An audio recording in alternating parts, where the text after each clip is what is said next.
Police যদি চায় তাহলে অপরাধীকে পাতাল থেকেও খুঁজে বের করতে পারে। এর সবচেয়ে বড় উদাহরণ হলো সজনী মার্ডার কেস। ২৬ বছর বয়সী সজনী নামে এক মেয়ে ২০০৫ সালে ১৪ই ফেব্রুয়ারি মার্ডার হয়।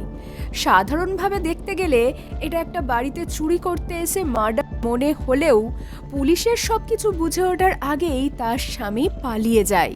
পুলিশ এবার এই মহিলার স্বামী এবং এর রহস্য ভেদ করতে, সত্যিটা সবার সামনে আনতে দিনরাত এক করে তদন্ত শুরু করে দেয়। সেই সময় গুজরাটের মুখ্যমন্ত্রী ছিলেন নরেন্দ্র মোদী। এই কেসের গুরুত্ব বুঝে সঠিকভাবে তদন্ত করার নির্দেশ দেন তিনি। পুলিশও উঠে পড়ে লাগে এই কেসটা সলভ করার জন্য। ৬ বছরের মধ্যে ১ লাখেরও বেশি কল ডিটেলস চেক করা হয়, হাজারেরও বেশি মানুষকে জিজ্ঞাসা করা হয়। পুলিশের বেশ কয়েকটা টিম একটা মানুষকে খুঁজতে শুরু করে দেয়। কিন্তু ১৫ বছর পরিশ্রমের পর পুলিশ যা জানতে পারে তা শুনে আপনিও অবাক হয়ে যাবেন। এই কেসে পুলিশ এত ভালো তদন্ত করেছিল যে অপরাধী পুলিশকে জিজ্ঞাসা করতে বাধ্য হয়েছিল যে আপনি শুধু আমাকে এইটুকু বলুন, আপনি আমাকে খুঁজে পেলেন কিভাবে। সমস্ত ঘটনা শুনলে আপনিও অবাক হয়ে যাবেন। তাহলে কি আছে এই সজনী মার্ডার কেসে, চলুন ডিটেলসে আলোচনা করি। এই ঘটনা শুরু হয় ১৪ই ফেব্রুয়ারি ২০০৩-এ। আহমেদাবাদে বসবাসকারী ওকে কিষাণ নামের এক ব্যক্তির ফোন আসে। উনি ফোন তুলতেই উল্টো দিক থেকে তার জামাই তরুণ কুমার জিনারাজ কাঁদতে কাঁদতে বলে, বাড়িতে ডাকাতি হয়েছে এবং ডাকাতির সময় ডাকাতেরা আপনার মেয়ে সজনীকে ফেলেছে। মেয়ে তোর খবর পেয়ে ওকে কিষাণ তার স্ত্রী এবং কিছু আত্মীয় স্বজনদের নিয়ে সাথে সাথে তার মেয়ের বাড়ি চলে যান। ওনারা যখন ওখানে পৌঁছায় তখন দেখেন বাড়ির সমস্ত জিনিসপত্র চারিদিকে ছড়িয়ে ছিটিয়ে পড়ে রয়েছে। সামনের মেঝেতে তার মেয়ের দেহও পড়ে আছে, তার গলায় ওড়না বাঁধা রয়েছে। তার পাশেই ওনার জামাই তরুণ প্রচণ্ড কাঁদছে। সবকিছু দেখে আশেপাশের মানুষজন সজনীকে পাশের হসপিটালে নিয়ে গেলে তাকে ডাক্তারেরা মৃত বলেন। এই সবের মধ্যেই সব কিছুর খবর পুলিশ পেয়ে যায় এবং পুলিশ তাড়াতাড়ি ঘটনাস্থলে চলে এসে তদন্ত শুরু করে। সবকিছু সাধারণত ডাকাতি করতে এসে মনে হচ্ছিল, কিন্তু তাও পুলিশ এই কেসটা সমস্ত অ্যাঙ্গেল থেকে খুঁটিয়ে দেখার সিদ্ধান্ত নেয়। এই কেসটা খুঁটিয়ে দেখাকালীন পুলিশ তরুণকে জিজ্ঞাসাবাদ শুরু করলে তরুণ প্রচণ্ড কান্নাকাটি শুরু করে। কিন্তু তরুণের এই কান্না দেখে পুলিশ তরুণকে আর বেশি চাপ না দিয়ে মৃতদেহ পোস্টমর্টমের জন্য পাঠিয়ে দেয়। তরুণের এই কান্না দেখে সবার তরুণের উপর থেকে সন্দেহ দূর হয়।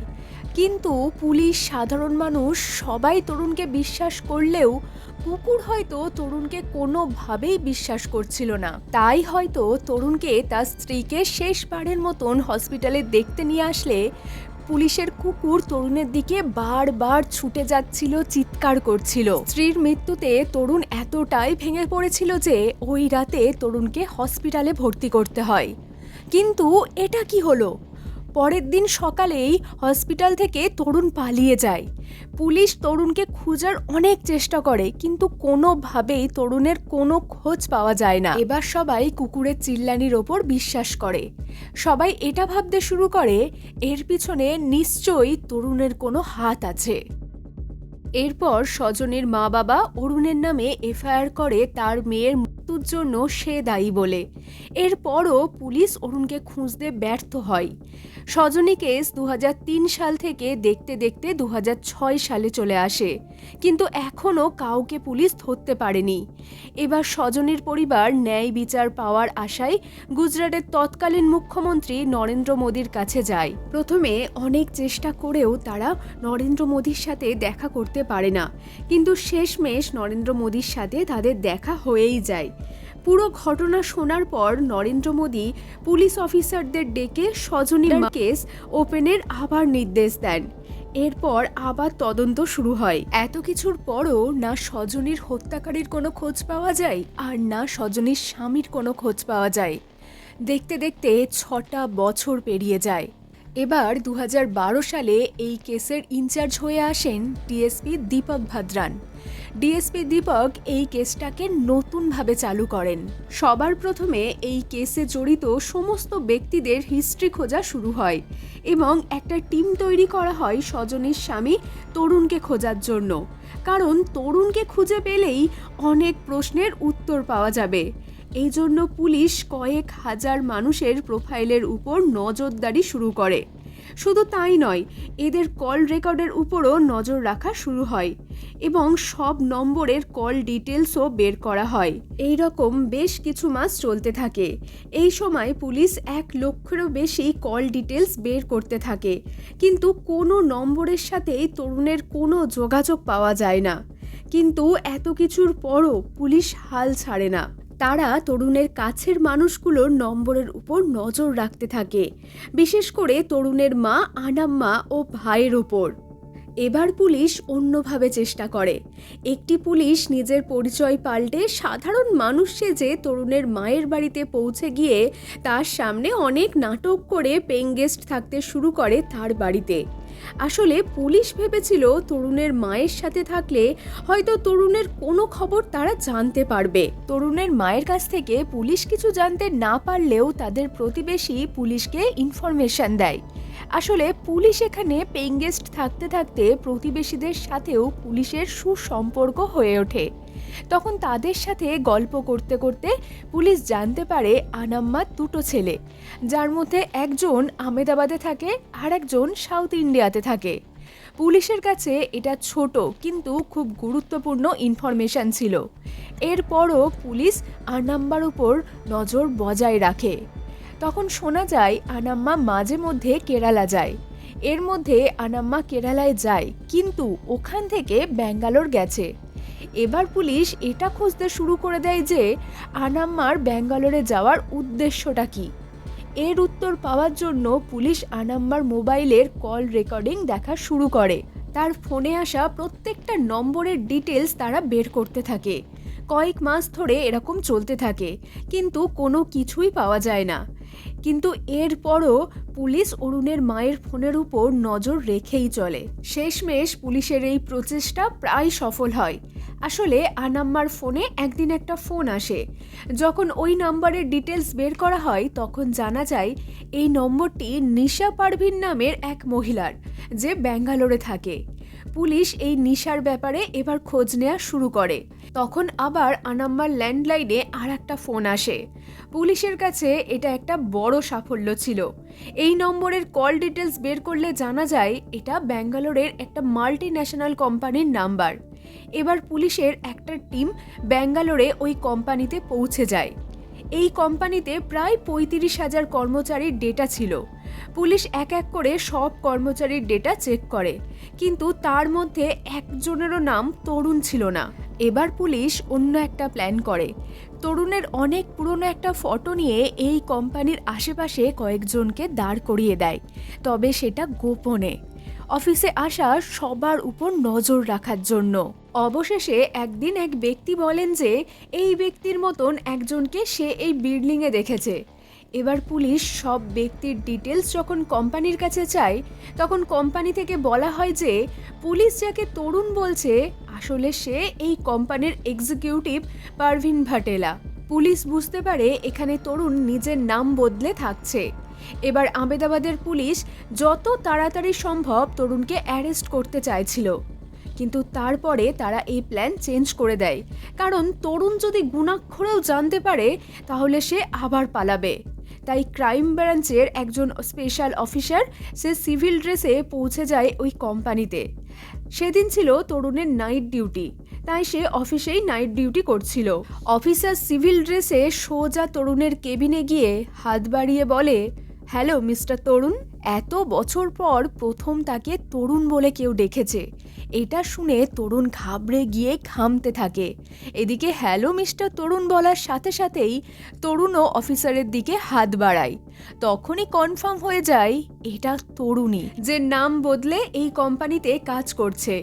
তরুণের পরিচয় পেয়েই অফিসার নিচে থাকা তাদের টিমকে ইনফর্ম করে দেয় এবং বলে তোমার খেলা শেষ, চুপচাপ আমাদের সাথে চলো। তরুণ বুঝে গিয়েছিল 15 বছর ধরে যে পরিচয় সে লুকিয়ে রেখেছিল পুলিশ সেটা খুঁজে পেয়ে গেছে।